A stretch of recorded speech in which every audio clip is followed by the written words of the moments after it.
Okay, let's first acknowledge why we're really here. To celebrate number 22, Caitlin Clark's birthday. Okay. I'm kind of big into basketball these days, although I normally hate sports because my company is the presenting sponsor, so I get tickets for every game. Anyway, I'm Brianna Wills. These are my beautiful children here. Two of them are hiding back in the back, my teenager kids. You won't see them because they're hiding. They accidentally came tonight because I almost forgot I had signed up to speak, and we were eating at Chili's, and then at 6:15 I was like, holy shit, what time is it?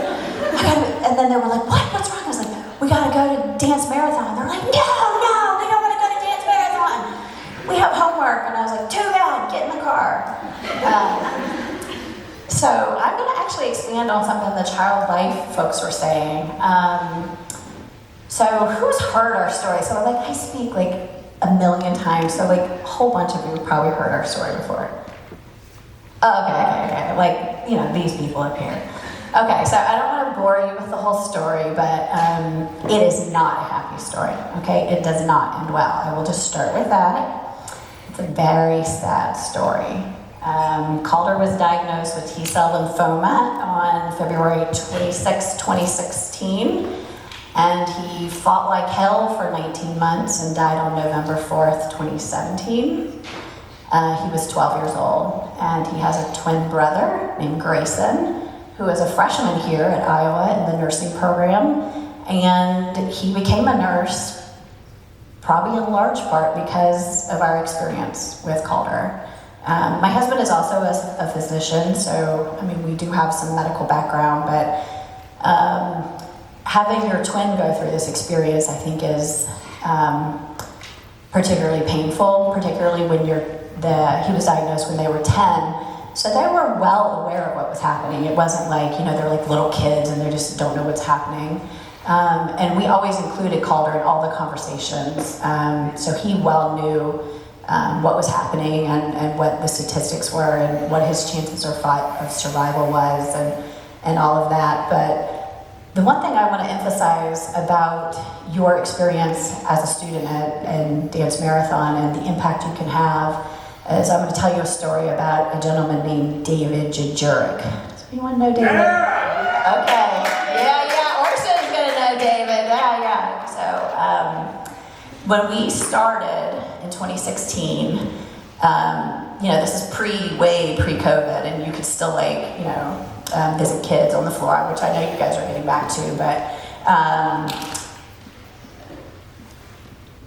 Calder was a very outgoing kid before he was diagnosed, but once he was diagnosed, that changed him a little bit, and he became much more an introverted kid, and we were in the hospital for, you aren't going to believe this when I tell you this, like 300 days inpatient in that 19 months, so we were here a lot. And David was on Family Relations. And this is before the Stead Children's Hospital. This is like way long time ago. This is still when we were at 3JCP. Some of you folks are gonna know 3JCP in the old hospital. And David was very persistent. He would come in as a student and say, hey, Calder, you wanna hang out? You wanna play, video games or, whatever? And Calder would be like, no, he just wasn't interested. David would come by every day, it seemed like, and just chipped away at Calder. And eventually he just came in and kind of ignored Calder and sat down and started playing whatever game they were playing, some video game. And over time, over days and weeks, we developed a very close relationship with David. He was very special to us. And the more interesting part of the story is after Calder passed away, David became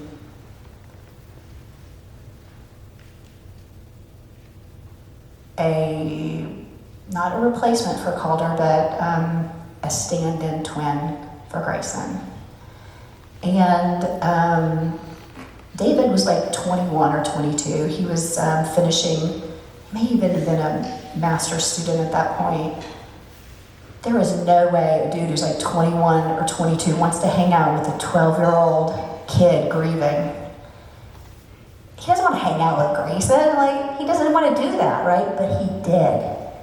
And he would come and he would take Grayson golfing, and he would just like invite Grayson over, and they'd like watch a movie. And more than anything, Grayson really needed that. He really needed someone who had been part of the experience and who knew Calder and had the maturity to understand the grief.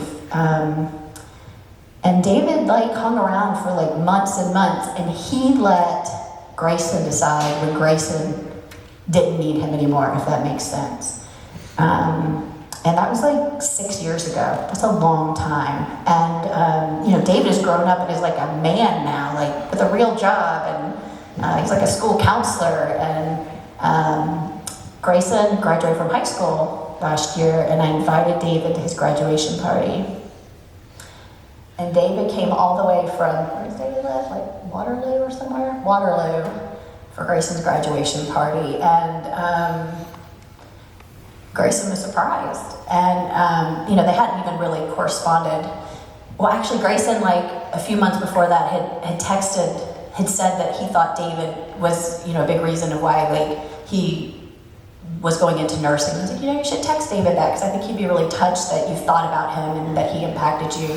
So they had this like really nice text exchange. But anyway, Grayson didn't know that David was coming to his graduation party, and when he came in, I just happened to be standing next to him, and Grayson just started crying.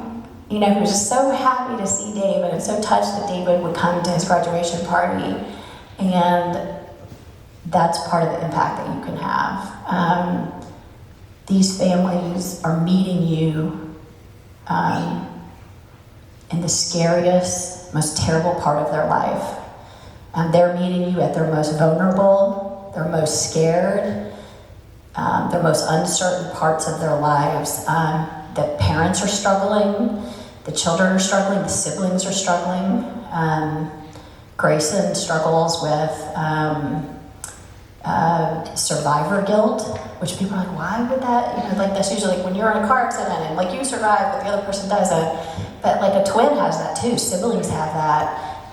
And then because Grayson was only 12 when Calder passed away, I don't think he processed a lot of that kind of grief at the time. But when Grayson as he got older, particularly when he got to be about 16, I could tell he was learning to process I'm not a psychiatrist, but this is kind of what I'm thinking.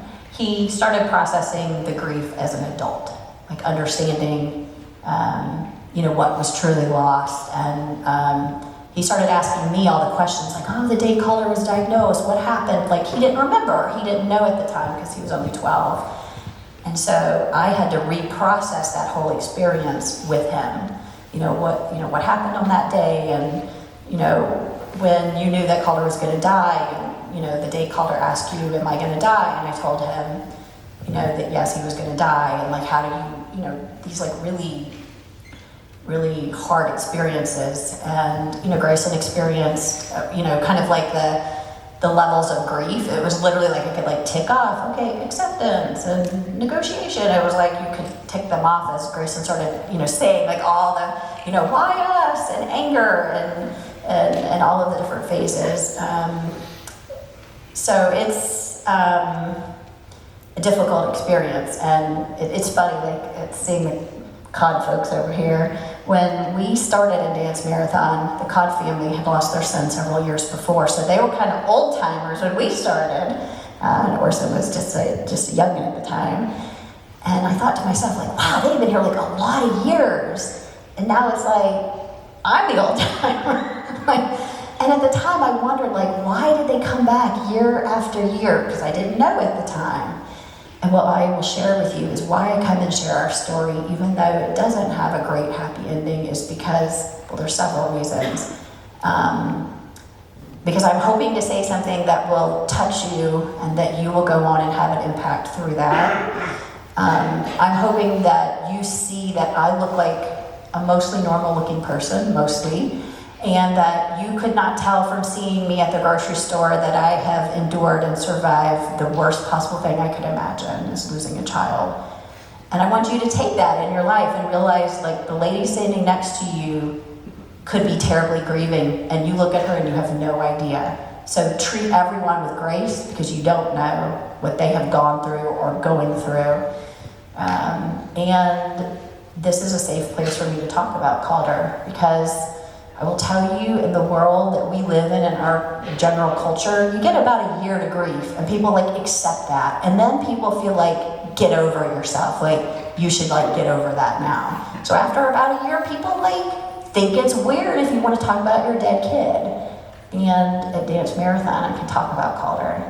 And I can tell you like what a great kid he was. And I can talk about my pain and there's support there. And I will tell you, not every organization, even organizations that were part of the cancer journey, when the child dies, the wish dies. I don't know if you know that about Make-A-Wish.